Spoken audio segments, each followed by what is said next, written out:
දැන් ඔය සුවම් වින්දනය සම්බන්ධ එන ලොකු සමාජ කතිකාවක් යනවනේ මේ සමාජේ. දැන් ඔය හොඳ ෆිල්ම් එකක් තව OMG 2 කියලා මේ නිර්මාණය වුණා හොඳ සිනමා පටයක් මේ කරුණාකරලා ඒක බලන්න.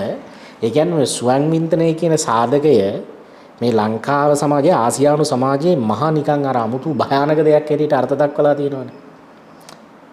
ඒ කියන්නේ කොල්ලෙක්ව හරි ගෑල් ළමෙක් හරි දඬු ගඳේම ගහන මට්ටමකට ගේන මේවා එකක්.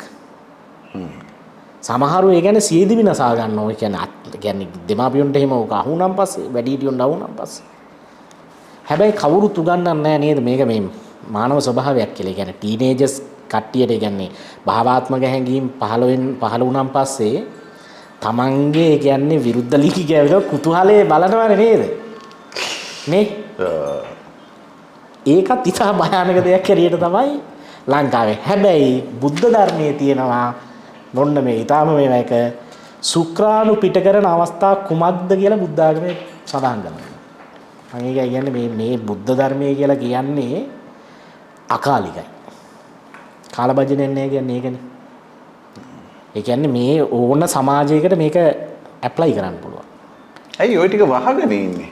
ඒ කියන්නේ මම කිව්වේ අරගෙන. ඒ කියන්නේ පැරණි සමාජයේ මැරිලත් නැහැ.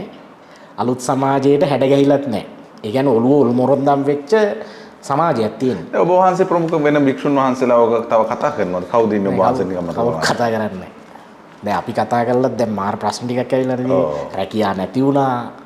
තවට දැන් මම හිතන්නේ පන්සලක් නැති කරන වැඩසටහනක කට්ටිය ඉන්නවා.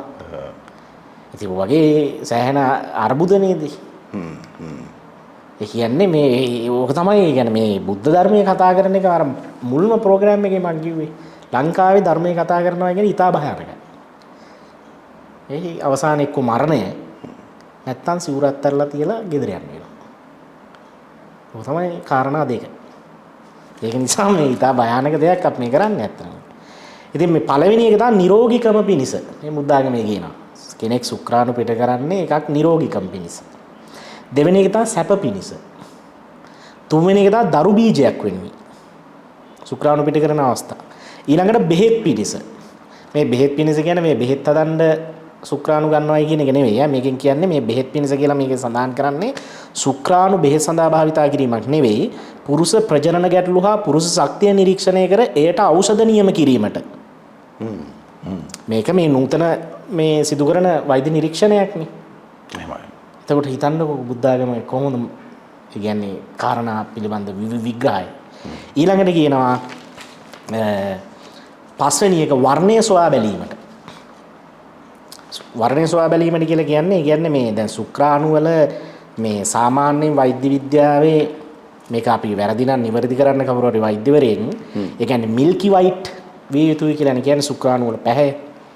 එහෙමයි. සාමාන්‍ය නිරෝගී පුරුෂයෙක්ගේ විවිධ සමාජ රෝග හරි මොන හරි වෙනත් අසනීප නැති ආසාදන තත්ත්වයන් නැති නිරෝගී පුරුෂයෙක්ගේ සුක්‍රාණු මිල්කි වයිට් වෙන්න ඕනේ කියලා තමයි වෛද්‍ය විද්‍යාවේ කියන්නේ.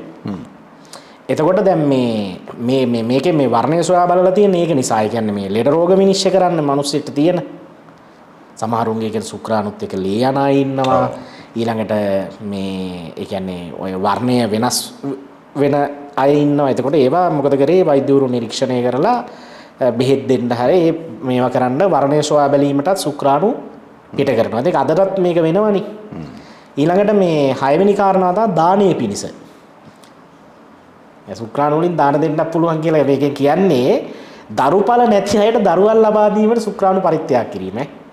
හැබැයි ඒ කාලේ බැංකු ක්‍රම නෙමෙයි තිබ්බේ. ඒ කියන්නේ නිරෝගී පුරුෂයා ගාවට ස්ත්‍රිය ගියා. එයාට මෑත කාවනේ ඒ වගේ යෝජනාවක්. ඔව් මම හිතන්නේ සුක්‍රාණු බැංකුවක් මම හිතන්නේ මොකක් හරි. දැන් නම් ඒ කියන්නේ අර කියන්නේ ඒ සුක්‍රාණු අරගෙන තැම්පත් කරන මේවා ගන්නේ. දැන් ඒ කාලේ තැම්පත් කිරීම සිද්ධ කොහොම බැංකුවකින් අරන් තැම්පත් කරගත්තද නැත්නම් මම හිතන්නේ අඹුසැමි සම්බන්තාම පවත්තන්න ඇති. නැත්නම් අර සක්‍රියා වගේ අර මේ සුක්‍රාණු බැංකුවට තාම කවුරුත් එහෙම විරෝධය පළ කරලා නැහැ නේ. ඇයි විරෝධය පළ කරානේ ආම්ද්‍රූරු. පළ කරානේ. ඔව් අර මේ මොකද්ද බෞද්ධ තොරතුරු කේන්ද්‍රයේද කවුද අර අගුළු ගල්ලේ ජිනානන්දද කවුද උන්න ආදුරු කෙනෙක් මම දැක්ක බයිලා කතා ගොඩක් කියලා දිනවා. මොකද්ද සමලිංගිකත්වයේ ප්‍රවර්ධනය කරන්න දුන්න හොම්බුවීට දෝසු තමයි ශුක්‍රාණු බැංකුවක් දැම්මේ කියලා. දන්නේ මං කියන්නේ මේ හාමුදුරුවන්ගේ ඒකයි මං කියන්නේ මොලේ පරීක්ෂා කරන එයාගේ බලන්න ඕන මේ බුද්ධි මට්ටම උගනක් තියෙන්නේ. ඒ වගේ ප්‍රශ්න 7 වෙනි එක තමයි විනෝදයට. දැන් බලන්න මේ කියන්නේ මේ ශුක්‍රාණු පිට කරන අවස්ථා සම්බන්ධව තමයි මේ කතා කරලා තියෙන්නේ.